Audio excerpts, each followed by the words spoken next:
My objective with this video is not to tell you that the only way to improve, the only way to have fun is to play tournaments, because it's not true.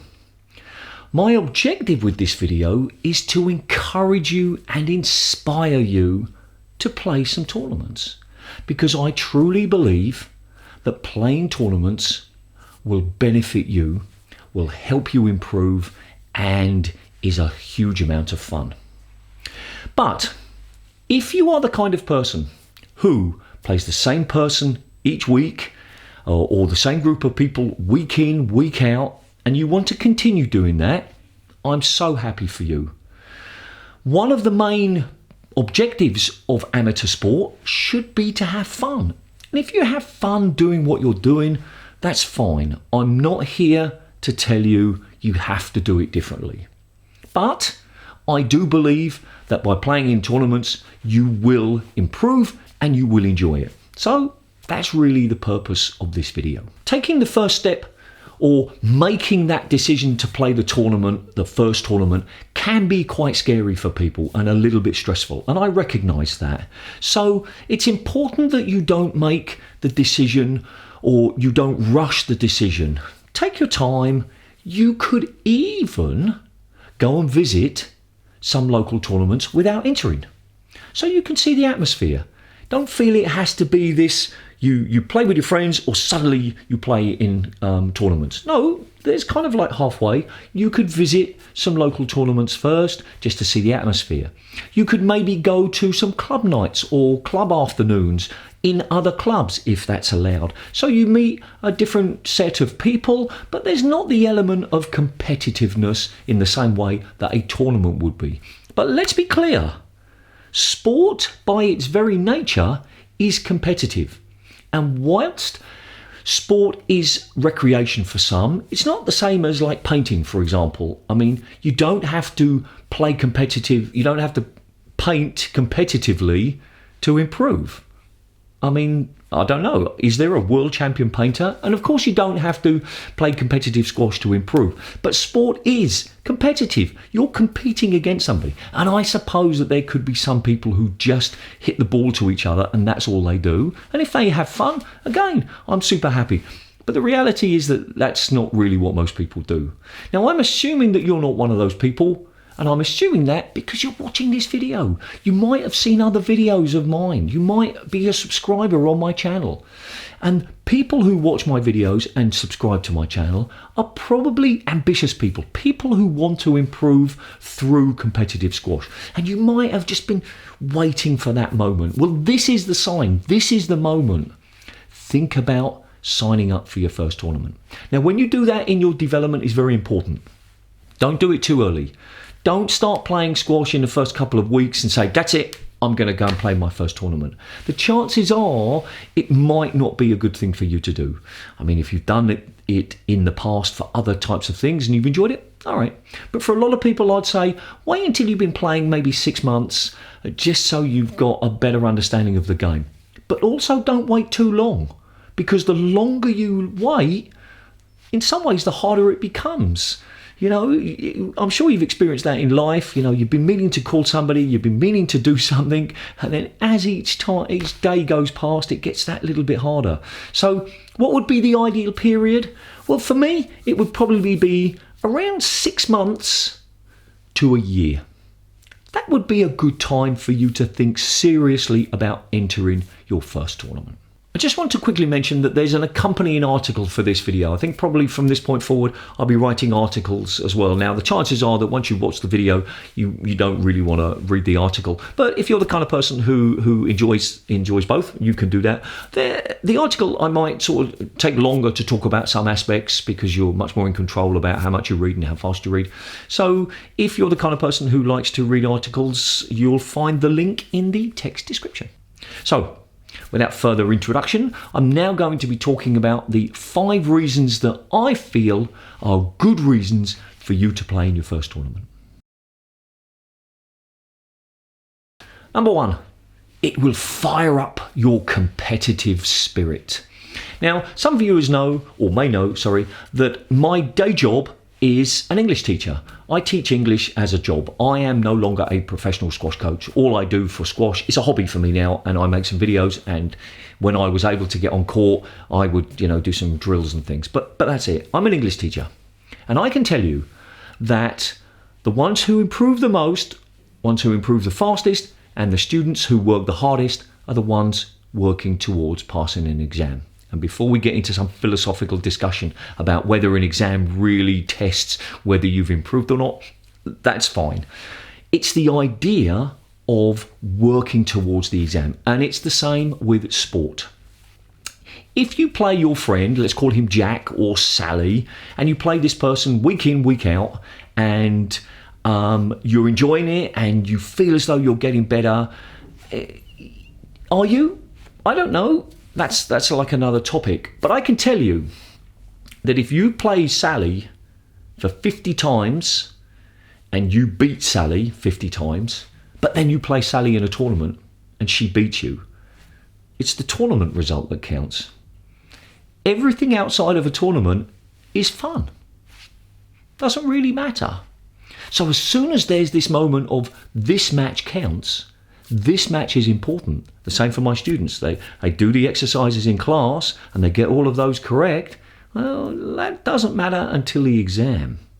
And you'll, maybe 6 weeks before your first tournament, you'll get some butterflies in your stomach. That's the phrase we use in English, butterflies in your stomach.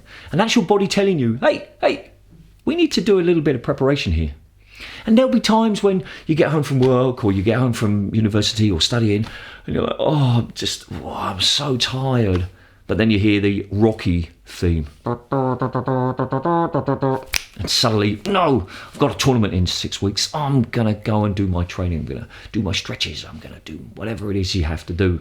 So that tournament will make you work harder and it will make you want to improve your game, and you'll be wanting to look at how can I improve my game. You might have some coaching sessions.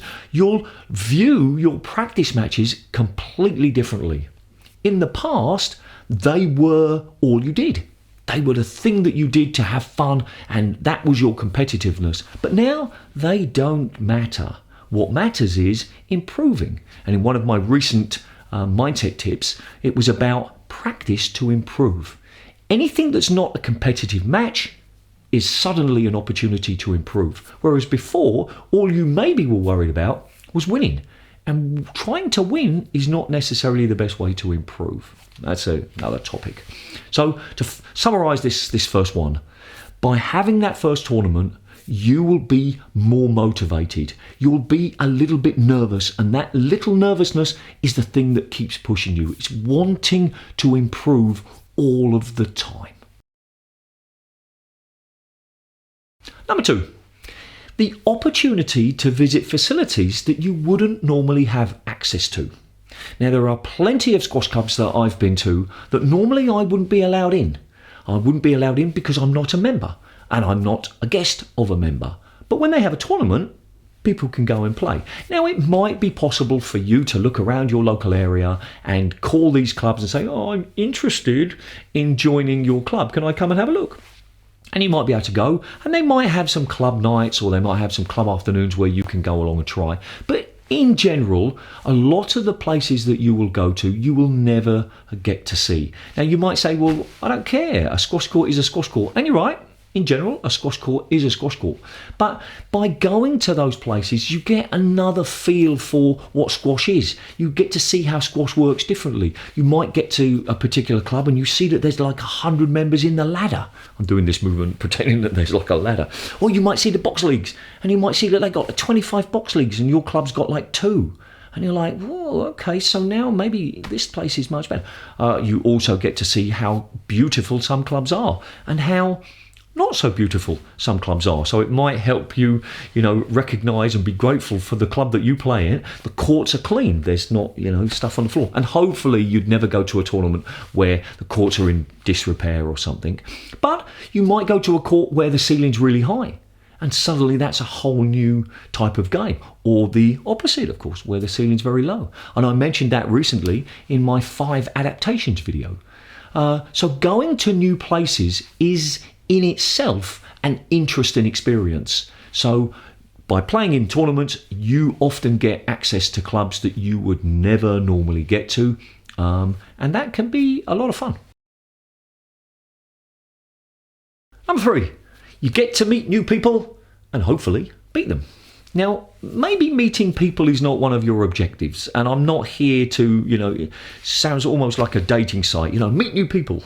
But that's not what I'm talking about here. I'm not just talking about meeting people for the sake of meeting people. Maybe you're a shy person and you don't want to meet people, and that's fine too. Not everybody has to be like me. But what I'm really talking about here is meeting potential new playing partners. They will be people who you could interact with and play with. And this is one of the main reasons of playing in that tournament. You'll be playing new people. And by playing in the same group of people all of the time, you don't really get a chance to improve. Now, let me explain that a little bit more. Imagine you play with Jack and you play 10 times and he beats you 10 times. And then on the 11th time, you beat him. And you say to me, Philip, I beat Jack. I'm improving, right? Well, yeah, maybe, or maybe not. All you've maybe done is you've adapted your game to find a way to beat him. And that could be a way of deciding, have you improved? Because tactically, being able to adapt to situations is incredibly important. How you use your shots, and the analogy that I like to use is that we all pretty much have access to the same words. We've got access to all of these words depending on our language. We've got access to these words, but it's the order that we use them in. It's how we use those words determine how good a communicator we are, how good a writer we are, and it's the same with squash. You might have great shots, but if you play them in the wrong order at the wrong time, they don't have such an important effect. And that's what tactics are, using the right shots at the right time. So you play your same person, Jack or Sally, and eventually you beat them and you think that you've improved, but you might not. But by playing completely new players, you've got 2 things that has to happen. The first thing that has to happen is you have to learn about that person's game and you have to adapt to it. Again, I mentioned that in the adaptation. The second thing you have to do is you actually have to get better. You have to get better at hitting shots because you'll be playing better and better people. So as you get better, even if you can adapt your shots, it might not be good enough. I use this example, this hands example all the time. If your shots are this good, but the people you're playing are this good, you'll need to be this good. You won't be good enough like this. Your shots will need to be tighter. So you'll have to adapt to the situation, but you will have to improve. So this part about meeting people is about meeting new people and having to play them and adapt to them that moment. And that is a very important skill. But also you're there and you can make some contacts, hopefully you can share numbers, and then you can start to play new people. And by widening the group of people that you play, that process will help you get better and better. There's a phrase in English, variety is the spice of life. And as I said in the introduction, if you're the kind of person who just wants to play the same people all of the time, I'm happy for you. If you're happy, I'm happy. But I also know that the more players you play, the more interesting your squash will become. So think of it that way. You'll be having more interesting squash matches. Number 4 is marking and refereeing. And from this point forward, I'm going to use the term marking and refereeing interchangeably. Many years ago, they were different jobs. They always used to be a referee who made the decisions and a marker who called the score and marked what the score was. But now it's one person. But I normally talk about marking. You might think that this is actually a reason not to play in tournaments because you'll have to mark. Maybe you've never marked before, and marking is interesting. But what it will do is it will force you, and I don't like using that word, it will encourage you to read a little bit about the rules. And reading about the rules is one step, but applying those, implementing those rules is a completely another story. Watching on a balcony, 2 people argue about whether that was a let or not is very different from people looking at you and saying, let please, and you having to decide. Now, as I said, you might see that as a reason not to play tournaments, but it will actually make you a better player. I'm not saying that great referees are great players, but what I'm saying is that when you understand the rules a little bit more, you'll be able to apply those rules when you're playing. Knowing the difference between a let and a stroke, knowing the difference when you've got enough access to give your opponent access to the ball, or you've made enough effort. Knowing that when somebody's taking too long between the points, you can say, come on, you've only got 30 seconds between the end of the last point and the beginning of the next one.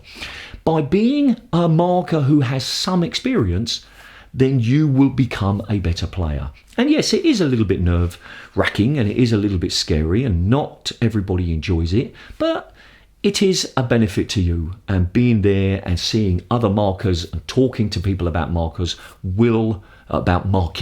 will make you a better player. It might not be obvious, it might not be immediate, but over time it makes a difference.